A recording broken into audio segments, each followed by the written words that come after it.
cuando el Señor interviene, le rompe a uno, le quema a uno, trata de volver, de meterse ahí. Pero está bien, al final del camino Él es el Señor. Y Él puede hacer con el culto y todo lo que Él quiera, como Él quiera. Y nosotros tenemos simplemente que sujetarnos y acomodarnos a lo que Él está haciendo. Y lo otro importante es que iniciamos este mes una serie en Filipenses, en el libro de Filipenses. Así que quiero animarle a que usted de manera personal invierta tiempo en la lectura de esta carta, esta hermosa carta, y podamos sacar todo provecho de lo que Dios quiere decirnos a través de ella. Vamos a revisar esta mañana los primeros 11 versos de esa carta.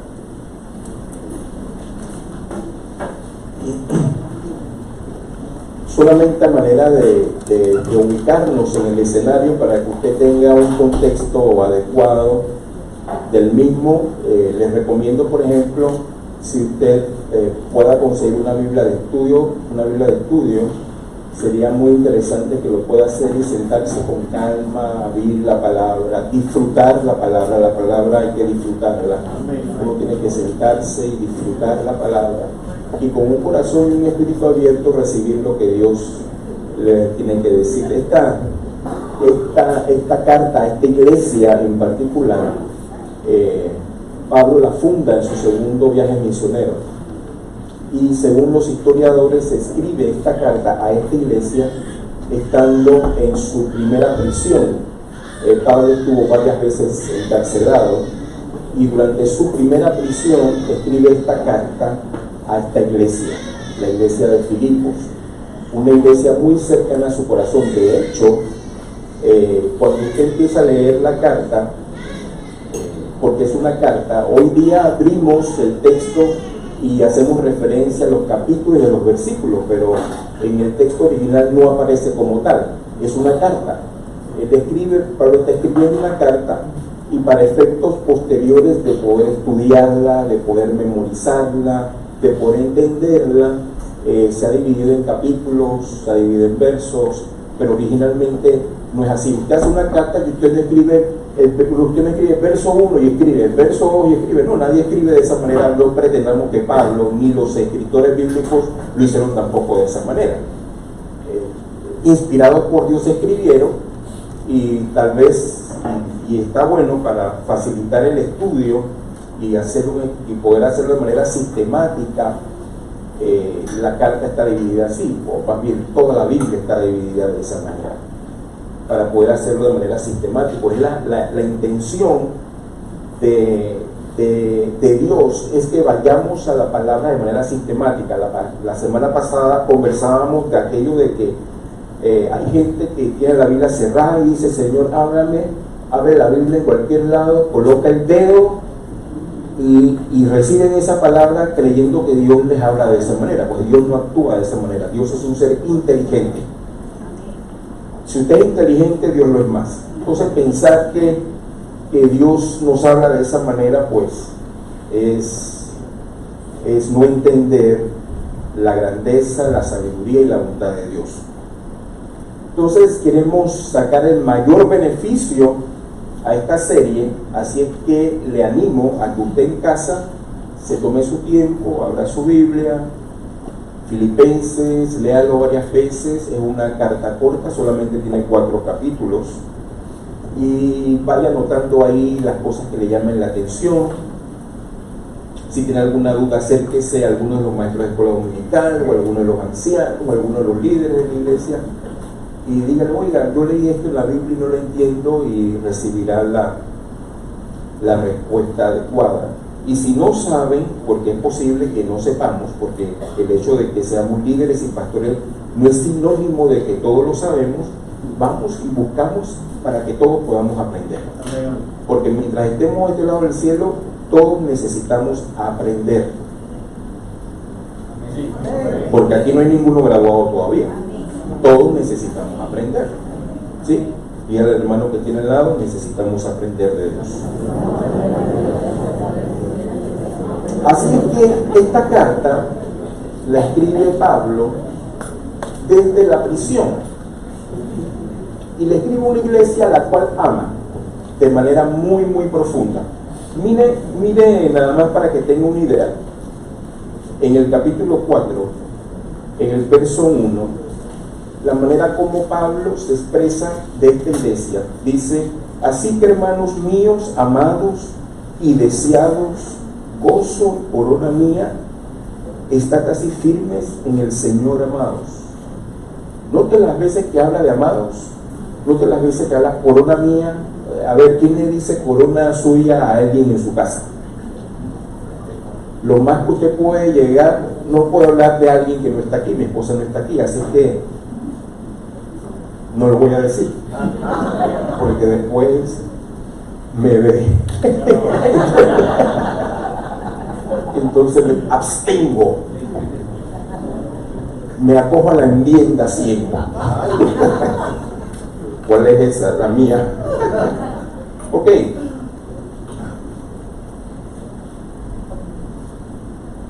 Verso 1. Pablo y Timoteo, siervos de Jesucristo, a todos los santos en Cristo Jesús que están en Filipos, con los obispos y diáconos, gracia y paz a vosotros, de Dios nuestro Padre y del Señor Jesucristo. Doy gracias a mi Dios, ¿cuántas veces? Que me acuerdo de vosotros siempre en todas mis, rogando con gozo por todos vosotros, por vuestra comunión en el Evangelio desde el primer día hasta ahora, estando persuadido de esto, que el que comenzó en vosotros la buena obra, la perfeccionará hasta el día de Jesucristo. Como me es justo sentir esto de todos vosotros, por cuantos tengo en el corazón y en mis prisiones, y en la defensa y confirmación del Evangelio, todos vosotros sois partícipes conmigo de la gracia. Porque Dios me es testigo de cómo os amo a todos vosotros con entrañable amor de Jesucristo. Y esto pide en oración, que vuestro amor abunde aún más y más en ciencia y en todo conocimiento, para que aprobéis lo mejor, a fin de que seáis sinceros e irreprensibles para el día de Cristo, llenos de frutos de justicia que son por medio de Jesucristo, para la gloria y alabanza del Señor. ¿Notó las veces que Pablo habla de amados? ¿Cuánto os amo? Qué interesante. Vamos a revisar en esta primera entrega que Pablo nos anima, nos enseña a orar de manera intencional. Tal vez esta sea una de las disciplinas menos practicadas en la iglesia el día de hoy. A la gente le gusta trabajar, le gusta evangelizar, le gusta cantar, le gusta tocar, pero realmente y honestamente a poca gente le gusta orar. Las razones son diversas, y de eso compartía Eric el viernes, el culto del viernes, y él hablaba acerca de la oración, que es una disciplina poco practicada. Y si lo practicamos, creo que nos quedamos solamente en un área. La oración es una dinámica. La oración es dinámica. No hay nada de monótono en la oración. Tal vez no le hemos encontrado el sabor o no le hemos encontrado el gusto, pero cuando nos metemos con Dios, cuando nos vamos metiendo con Dios y empezamos a presentarnos delante de Dios y aquella dinámica en donde, como decía Teresa hace un rato, oramos y Dios respondió, oramos y Dios responde, oramos y Dios responde, y cuando Dios nos responde como le estamos pidiendo, todavía aún así experimentamos su paz, experimentamos su gracia, pero es dinámico. ¿Por qué es dinámico? Porque Dios es un Dios vivo. La Biblia enseña que Dios es un Dios vivo, y cuando oramos a Él, Él escucha. Cuando usted ora, Dios escucha. Cuando usted y yo oramos, Dios escucha nuestra oración. Dios escucha. Escuche lo que Dios nos está diciendo. Cuando nosotros oramos a Él, Él nos escucha, Él nos oye. Él dice, hace un alto y dice, voy a escuchar. ¿Por qué entonces, o por qué cree usted que cuando usted ora, Dios responde? ¿A cuántos de nosotros Dios nos ha respondido cuando hemos orado? ¿Y por qué responde? Él escucha. Porque es un Dios vivo. No está muerto. Han querido matarlo, pero no han podido. Dios es un Dios vivo. Él escucha. Ahora necesitamos aprender a orar. Y decíamos el viernes, o decía más bien Eric el viernes, que orar, entre algunas de sus definiciones, es conversar con Dios, hablar con Dios, echarle un cuento a Dios, o en términos juveniles, parquear con Dios. Al final del camino es relacionarme con el Dios vivo, porque no es el Dios de culto de domingo, de miércoles o de viernes, o el Dios que acudo cuando tengo alguna situación particular. Es el Dios que me ha salvado, me ha redimido. Cuando yo entiendo lo que es Dios para mí, que es mi Señor, mi Hacedor, entonces se facilita, se viabiliza, se hace atractivo, porque si Dios es el Dios de toda la creación, es el Señor de señores y Rey de reyes, y es mi Padre, entonces yo entiendo que tengo acceso, libre acceso a su presencia, y que cuando voy delante de Él me escucha. Y si Él me escucha, dice Juan, si Él oye las peticiones que en su voluntad hacemos, sabemos que Él responderá. Todo el Nuevo Testamento, particularmente las enseñanzas de Jesús, están plagadas de instrucciones de presentarnos delante de Dios pidiendo lo que necesitamos. Ahora, mucha gente ha malentendido esto, porque mira a Dios como un simple suplidor. Necesito esto, voy donde Dios, Dios me suple y para adelante. Necesito aquello, le pido a Dios, Dios me suple y para adelante. Después que Dios me suple, voy para adelante. Me olvido hasta la siguiente necesidad. Pues no funciona de esa manera. Todos nosotros podemos recordar que cuando éramos niños o pequeños y teníamos alguna necesidad, íbamos donde nuestro papá, o de nuestra mamá, o de nuestra abuela, nuestro abuelo, la persona que se encargó de criarnos. Algunas de las respuestas eran no tengo. Esa respuesta era muy frecuente. No tengo. ¿Sí? ¿Lo recuerdan? No hay. Mira que fulano tiene. Dice, bueno, aquí no hay. O concedían lo que pedíamos. No es cierto que usted y yo no volvimos, no es cierto que no volvimos a comunicarnos con nuestro Padre hasta la siguiente necesidad. En el interín, entre una petición y otra, hay una relación. Voy donde mi padre, conversamos, tal y cual, me llamaba la atención, o nos reíamos de algo, nos sentábamos a ver televisión. Hay una historia personal, lo supe mucho tiempo después, cuando la televisión llega a Panamá en 1950 y 60. A tu caballo.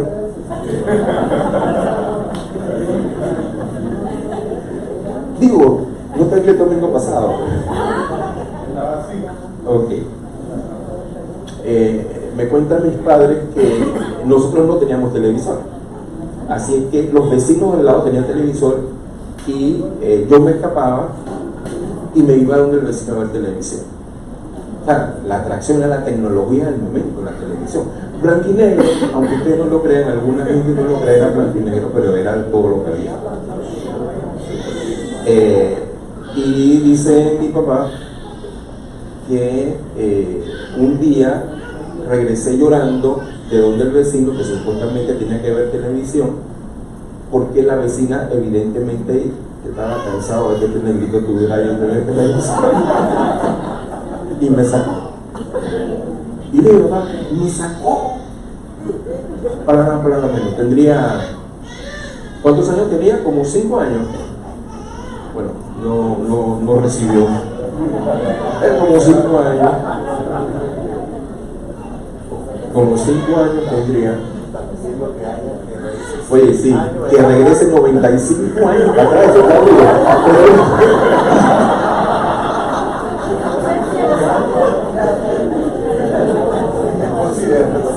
Están bulleando a mi papá. Y dice mi papá que hasta ahí llegó. A la semana siguiente yo tenía mi propia televisión.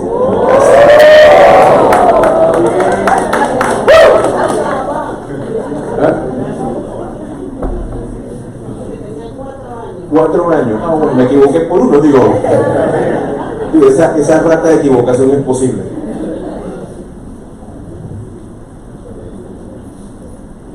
Dejé de hablar con mi papá entre yo lloré y me trajo la televisión, no, porque sigue siendo mi papá y tengo una relación con él. Algunos de nosotros, nuestra única relación con Dios es cuando quiero algo, hasta la siguiente necesidad, hasta la siguiente necesidad.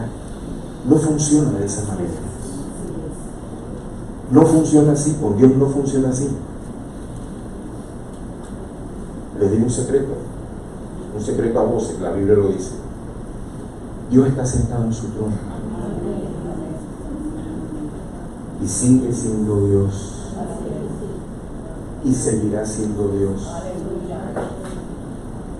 y Dios bueno, y Dios bueno, Dios bueno, Dios bueno, Dios bueno, Dios bueno, Dios bueno, Dios bueno. Así que Pablo nos enseñará en este proceso a agregar otros motivos de oración. Mire lo que dice el verso 4, verso 3, para que tengamos la idea completa. Dice: doy gracias a mi Dios siempre que me acuerdo de vosotros, siempre en todas mis oraciones, rogando con gozo por todos vosotros. 1. Cuando oremos por otros, hagámoslo con gozo. Ore por otros con gozo. Qué bonito. Señor, ayuda a mi hermano, sustenta a mi hermano, afirma a mi hermano. No lo hagamos con tristeza. Ciertamente hay motivos en oración que son duros y hay situaciones difíciles que estamos viviendo, vaya, y nos metemos delante de Dios en oración y el corazón literalmente llora. Pero no todos los motivos de oración tienen que ser con llanto, con dolor.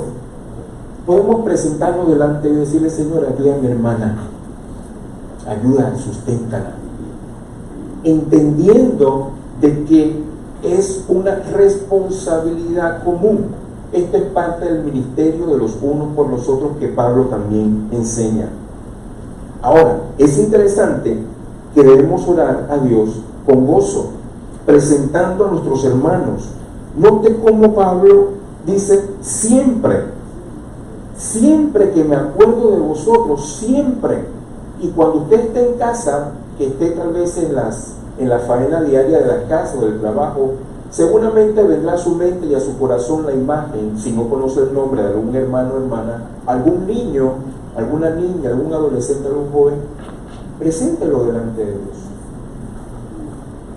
Esa es parte de su ministerio. Ministerio no es solamente lo que hacemos aquí.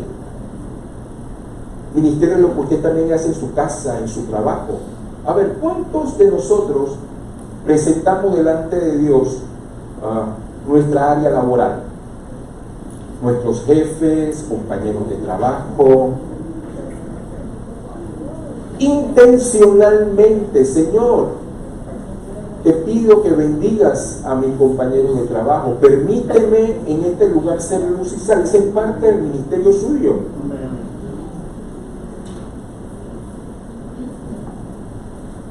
Esa es parte de su y mi ministerio. ¿Sabía usted que su hogar, su lugar de trabajo es parte de su ministerio? De su responsabilidad delante de Dios. Sus estudiantes, los que son educadores, los que trabajan en el área de la salud, sus pacientes. dice orando por ellos, presentándolos delante de Dios, diciendo al Señor, interven, porque la sabiduría nuestra pues tiene límites, pero Dios no. Dios es ilimitado, es imparable, cantábamos hace un rato. A Dios no lo limita absolutamente nada. Dice, ¿y por qué daba gracias a Dios? ¿O por qué oraba? Dice, por vuestra comunión en el Evangelio desde el primer día hasta ahora. Y ustedes podrán encontrar otros detalles en el boletín. Le invito a que lo pueda revisar el boletín y ahondar en algunas cosas. Nosotros vamos a seguir andando en el mensaje porque tenemos una meta, ¿sí? Y es el verso 5, por vuestra comunión en el Evangelio desde el primer día hasta ahora. Esta iglesia se caracterizó porque apoyó a Pablo. Desde el primer momento que Pablo llega con el mensaje a Filipos, esta iglesia se comprometió con Pablo a hacer el trabajo misionero, apoyar el trabajo misionero que Pablo realizaba. Lo apoyaba físicamente, lo apoyaba espiritualmente, lo apoyaba económicamente. Había un compromiso en el corazón de esta iglesia porque la iglesia entendió con claridad el mensaje. En otras palabras, era una iglesia fructífera. Ahora, ¿quiénes componen a una iglesia fructífera? Evidentemente, una iglesia fructífera está conformada por hermanos fructíferos, ¿cierto? La pregunta es, ¿usted y yo estamos siendo fructíferos? Vaya conmigo rapidito a Juan capítulo 15, un texto que hemos leído, que usted conoce.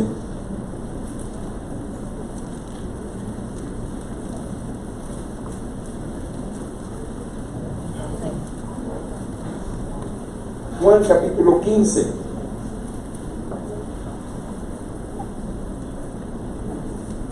La famosa enseñanza de Jesús de la vid. Jesús dice, verso 1, yo soy la vid verdadera y mi Padre es el labrador.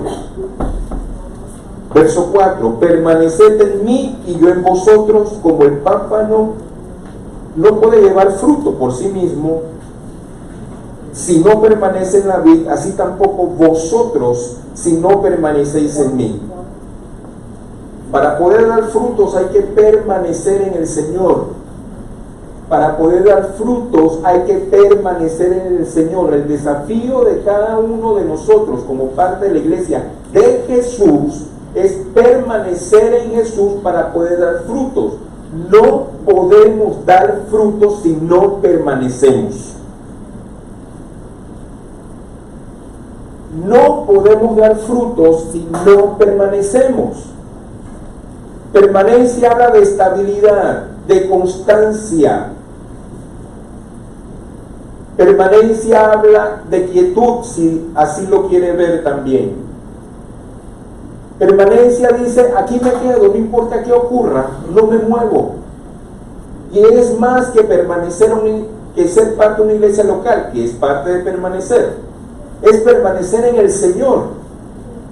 En el Señor. Permanecer en el Señor. No puedo dar fruto si no permanezco en el Señor. Y les desafío más, o más bien Jesús nos desafía más adelante.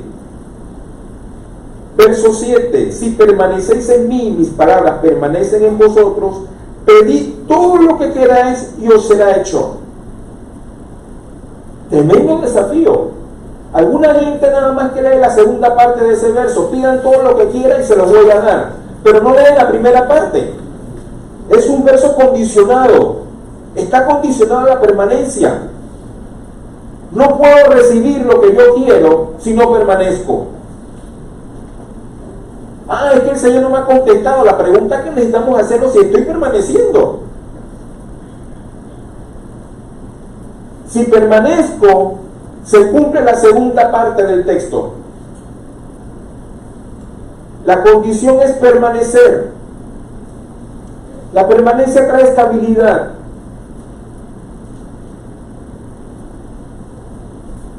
Y no estamos hablando solamente de permanencia física. Estamos hablando de permanencia espiritual, de permanencia emocional, permanencia intelectual. Qué interesante. necesitamos estar convencidos, usted y yo necesitamos estar convencidos de qué creemos. Porque todos vamos a tener necesidades, de hecho todos tenemos necesidades. Todos tenemos necesidades y tal vez en este momento usted dirá, bueno, realmente no tengo nada en particular, no significa que no vaya a tener en el futuro. Por lo cual necesitamos aprender a permanecer en el Señor. Y el desafío de Jesucristo lo lleva más allá. Me encanta Jesús. Verso 16 de ese mismo capítulo 15. No me elegisteis vosotros a mí, sino que ¿qué? Y os he puesto para que vayáis y vuestro fruto permanezca, para que todo lo que pidiereis al Padre en mi nombre, una vez más, no me elegisteis vosotros a mí, está hablando a sus discípulos, y obviamente nos está hablando a la iglesia también hoy. Esto no se trata de que que yo quise ir a la iglesia y porque a mí me nació ir a la iglesia. No hay ningún nacer, hermano. Dios ha estado detrás suyo. Y el Señor salió a su encuentro. Aquello de que, bueno, yo desde niño quería lo de Dios. La realidad es que hay un Espíritu Santo con un ministerio de toda la eternidad buscando a los perdidos. Nosotros estábamos en el grupo de los perdidos, hermanos. No se sienta la octava maravilla ni la Coca-Cola en el desierto. Usted no era ninguna Coca-Cola, ninguna Sport en el desierto. Usted estaba en el clan de los perdidos. Y Jesús salió, yo también. Y Jesús salió a nuestro encuentro. Pare de contar. Que yo desde siempre quise enseñar, cuento, eso es Coco Watch, para no hacerse uno sentir tan mal de lo que uno es. Porque bien malo.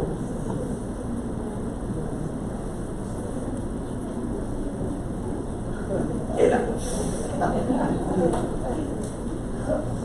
Dije, no, yo nací en un hogar cristiano. Y también estaba perdido. Y Jesús salió a tu encuentro. Todos los que estamos aquí, hermanos, estábamos perdidos. Estábamos en otro wing y la ya nos sacaron y lo trajeron a este. Así de sencillo es esto. Dice Jesús, hey, yo los escogí a ustedes. Eres escogido, hermana, eres escogida. Te escogieron. Te escogieron, dijeron tu nombre, te escogieron. ¿Con qué propósito? Con el propósito de que demos fruto. Fruto abundante y que el fruto permanezca. Ese es el propósito de Dios. La pregunta es, 1, ¿estoy permaneciendo? 2, ¿estoy dando fruto? 3, ¿el fruto que estoy dando está permaneciendo para la gloria de Dios? Regresemos a Filipenses. Filipos era una iglesia fructífera y lo vamos a seguir viendo a través de toda la serie. Filipos era una iglesia fructífera y para Pablo era importante que mantuvieran la comunión en el Evangelio. Tradúzcase, unidad de propósito. Es importante, es una palabra que lo escuchamos mencionar mucho, pero creo que muy poco lo entendemos. La comunión del Evangelio, la unidad del Evangelio, el compañerismo en el Evangelio. No es casualidad, hermanos, que Dios lo tenga en esta congregación particular, en esta iglesia local. Usted mantiene la comunión del Evangelio y la unidad del cuerpo. Usted está comprometido a mantener la unidad del cuerpo. Hay un elemento de unión, un mismo sentir y un mismo pensamiento, y lo vamos a ir viendo más adelante. Ellos desde un principio entendieron con claridad el mensaje del Evangelio, cosa que yo dudo el día de hoy. ¿Sabe por qué? Porque mucha gente abarrota nuestras iglesias, no solamente las iglesias evangélicas, cualquier iglesia, cualquier denominación, solamente porque están buscando sus propios intereses. Quieren que Dios les resuelva, así, en buen panameño hablando. Quiero que me resuelva. Bueno,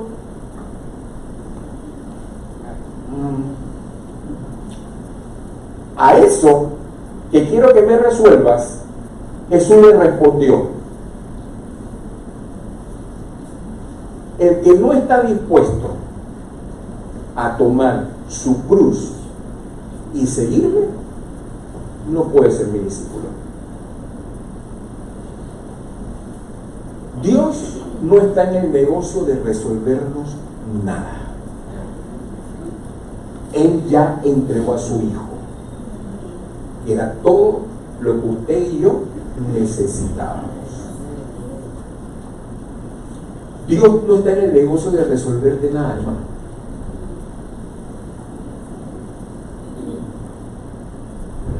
Entonces, para que yo vea,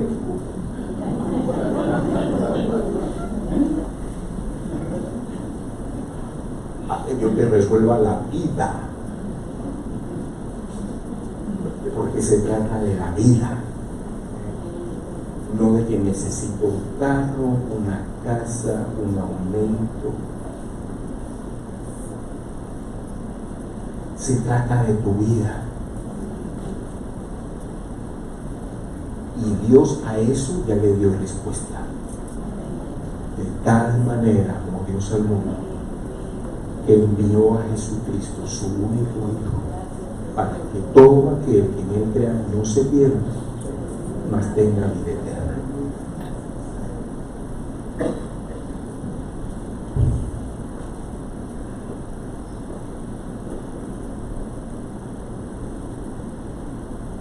Empezamos a entender lo que Pablo está orando a Dios por esta gente. No solamente que lo saque del problema. Ahora, a tantos años de diferencia, y no estamos en el contexto histórico de esto, pero esta iglesia estaba siendo perseguida. Bueno, toda la iglesia por los primeros 300 años de la historia de la iglesia fue una iglesia perseguida, hermano.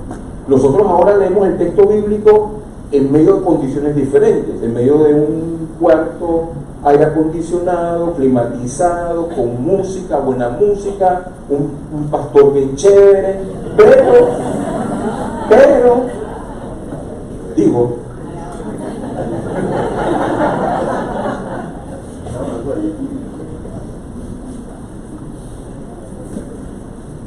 pero la iglesia del primer siglo, hermano, era una iglesia perseguida. Una iglesia perseguida que entendía que el negocio no era que Dios les resolviera su situación. Una iglesia que entendía que el propósito de Dios para ellos es que dieran fruto para la gloria de Dios. Y estuvieron dispuestos a entregar sus vidas por causa del Evangelio. Esta iglesia estaba clara. No creo que la iglesia del día de hoy lo esté tanto.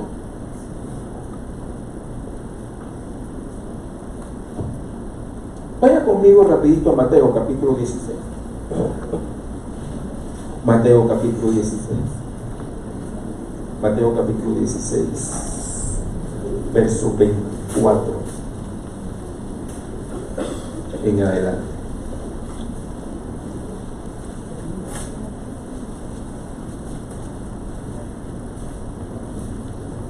Quiero invitarle a que lo podamos leer juntos. Quiero que usted lo lea en la Biblia. Es importante que lo leamos. ¿Lo tiene? A partir del verso 24. Dice: entonces Jesús dijo a sus discípulos: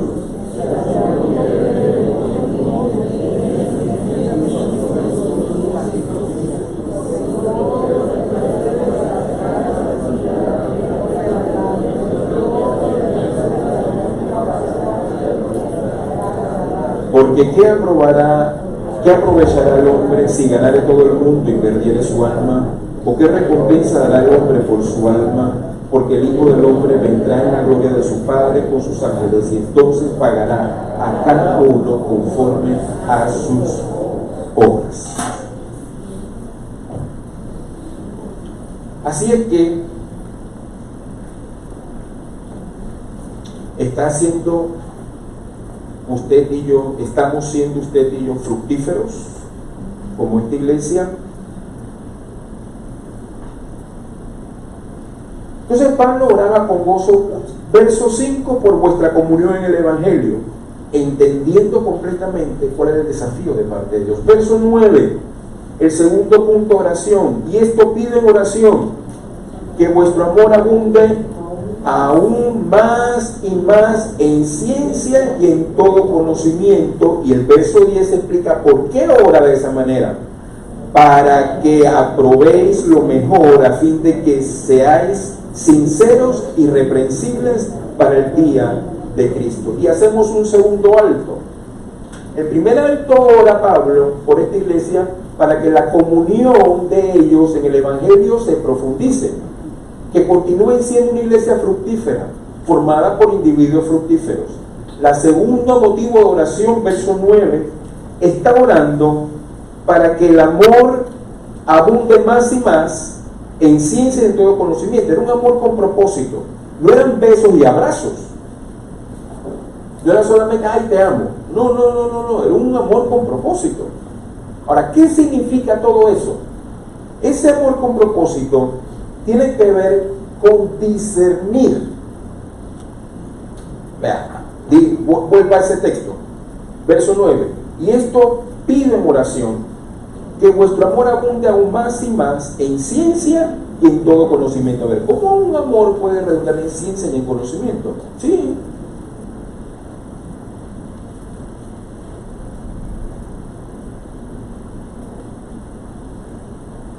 Está hablando de discernir. El amor es práctico. El amor tiene patitas. El amor camina. El amor toca. El amor habla. El amor obedece. El amor no es el sentir, ay, te amo Dios, Señor, tú sabes que yo te amo con todo mi corazón. Y aquí están mis lágrimas, Señor, que te muestran cómo te amo Dios. Y aquí están mis mocos también que te dicen cómo te amo Dios. Pero cuando me levanto, no soy capaz de obedecer. Eso no es amor.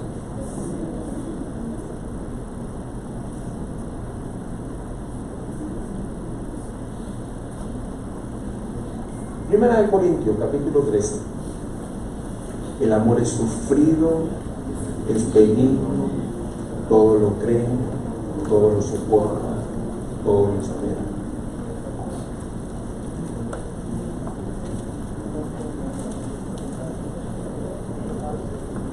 Tal vez por el tiempo que estamos viviendo y esta generación que nos ha tocado vivir, estamos muy repletos de emociones y de sentimientos.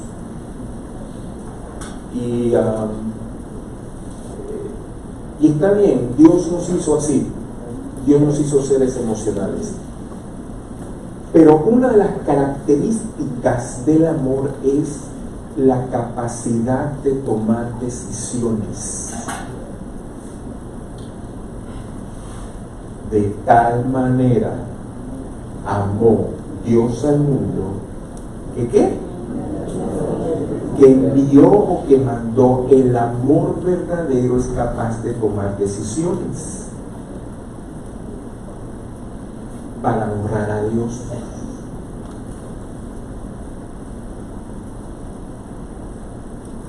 Pablo está diciendo, yo quiero que el amor de ustedes crezca más y más en ciencia y en conocimiento. Está hablando de la capacidad de discernir.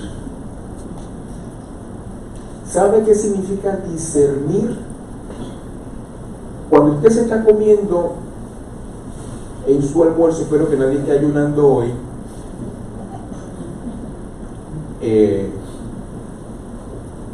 un bistec cinta. ¿El bistec cinta es el que tiene el hueso? Ok. Y usted, digo, hay gente que come así. Hay gente que son cromañones, pero aún así disciernen. Tienen los cubiertos ahí al lado, pero agarran el hueso, agarran la carne por el hueso y se comen la carne. Esa separación, usted no se come el hueso. ¿Por qué no se come el hueso? Porque sabe que le cae mal, se atora, se come la carne. Eso es discernir. Discernir es separar. Yo separo. Y si usted sigue leyendo el texto de Filipenses, dice Pablo, para que aprobéis lo mejor.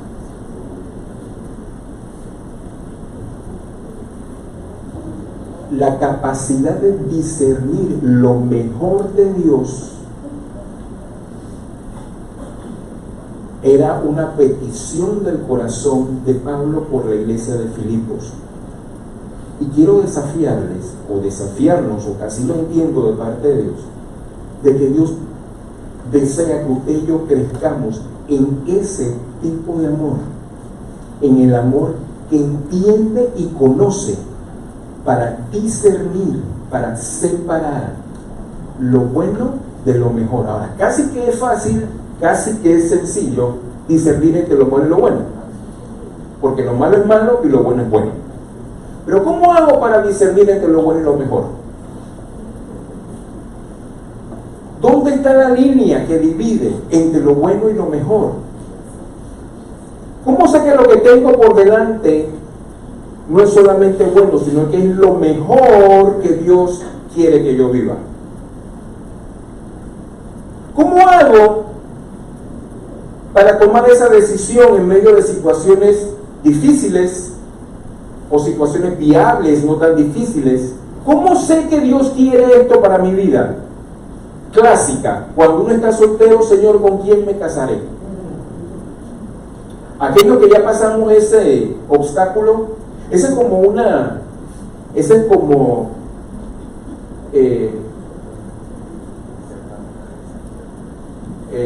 ¿cómo se llama?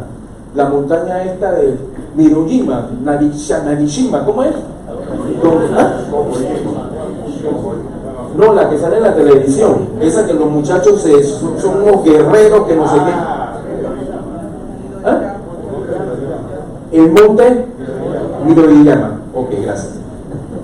Esa es una prueba física de ejercicio extremo. Cuando uno está en ese punto, uno dice, wow, Señor, ¿con quién me caso? Me gusta fulana, me gusta fulano, tiene esto, te pedí esto, tiene esto, pero esto no lo tiene, pero bueno, pero tiene esto, pero entonces uno está ahí. Entonces, aquellos que ya saltamos esa etapa, dicen, llegué, ya como después que yo me casé, estoy casado, hermano, de manera de echar para atrás, pero es que yo la pedí con ojos verdes, los tenía, pero no eran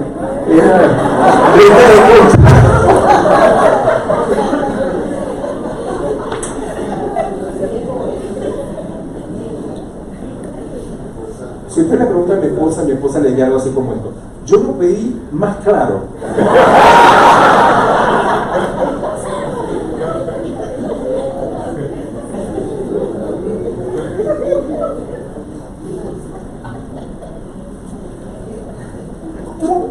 ¿Cómo discierno eso?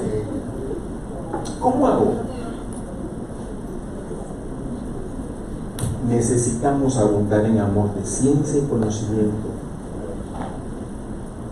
Y para eso necesito estar pegado a Dios.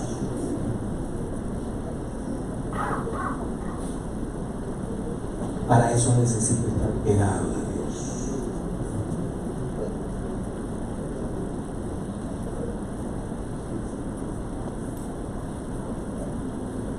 Hay situaciones que estamos viviendo en lo personal y en lo familiar, y necesitamos el discernimiento del Espíritu de Dios, porque Dios quiere, escúchenme por favor, Dios quiere que escojamos lo mejor. ¿Se acuerdan que hemos estado repitiendo Jeremías capítulo 29, verso 11? ¿Alguien recuerda qué dice ese texto? Jeremías 29, 11. ¿Alguien recuerda? Fuera de la gente de oración, porque ese es el texto bíblico de la gente de oración. pero fuera de los hermanos en la oración, ¿alguien recuerda que dice en Jeremías 29:11? Si no lo recuerda, lo va a aprender esta mañana. Vaya ese texto. Jeremías 29:11. ¿Qué dice? Así es. Pero igual, búsquelo, porque quiero que usted se aprenda ese texto hoy.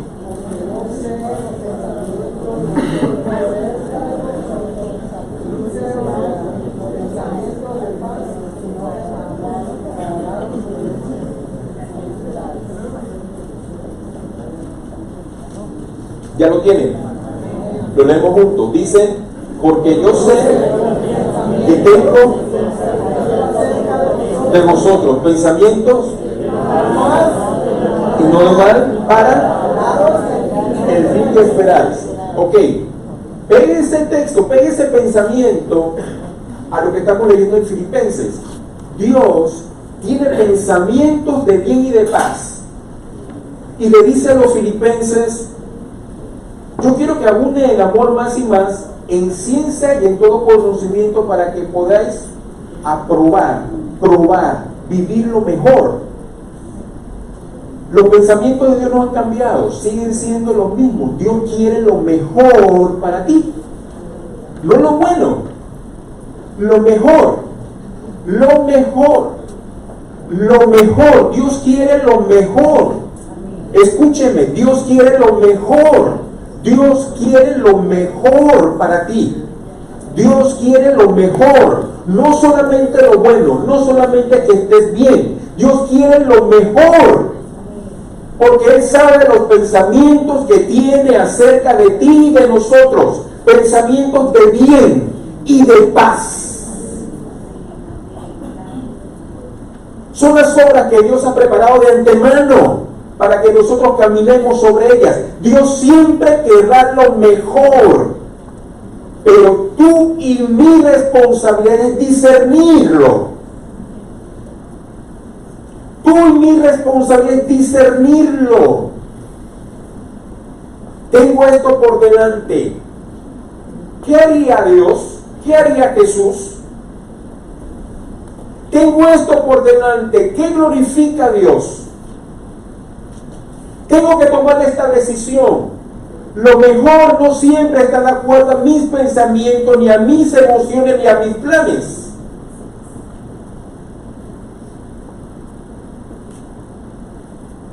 Lo mejor de Dios no siempre se ajusta a tus planes y a los míos.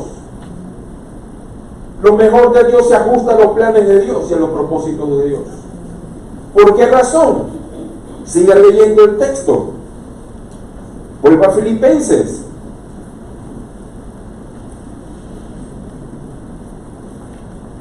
Ven la segunda parte, el verso 10. Para que aprobéis lo mejor, a fin de que seáis sinceros e irreprensibles. ¿Para qué? Cuando estemos en la presencia de Dios, tendremos que dar cuentas a Dios. Qué interesante, qué importante, qué victorioso, qué gloria para Dios decirle: Señor, siempre me propuse escoger lo mejor para la gloria tuya. De hecho, el mismo Pablo, en otra carta, escribiendo acerca del juicio delante del trono del Señor Jesús, en donde seremos juzgados por las cosas que hemos hecho, dice que algunos tendrán pérdida, aunque su propia alma será salva. ¿Sabe por qué? Porque no escogieron lo mejor. Escogieron para sí mismos, para sus deseos, para sus pasiones. Pero cuando escogemos lo mejor, cuando estemos en la presencia del Señor, estaremos sin manchas e irreprensibles, llenos de frutos de justicia que son por medio de Jesucristo, para la gloria y alabanza de Dios.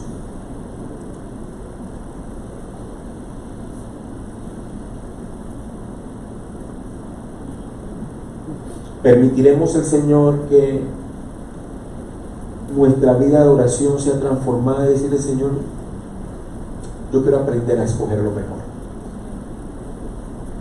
No para mí, sino para ti, para traer gloria a tu nombre.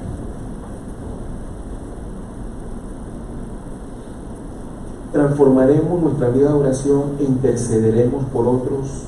Señor, sustenta a mi hermano, sustenta a mi hermana.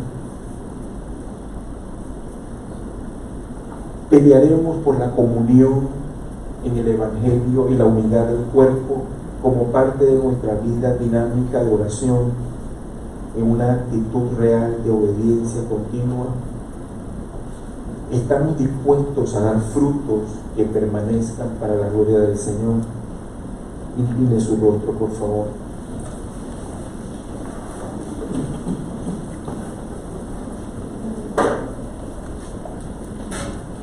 ¿Qué le ha dicho el Señor esta mañana?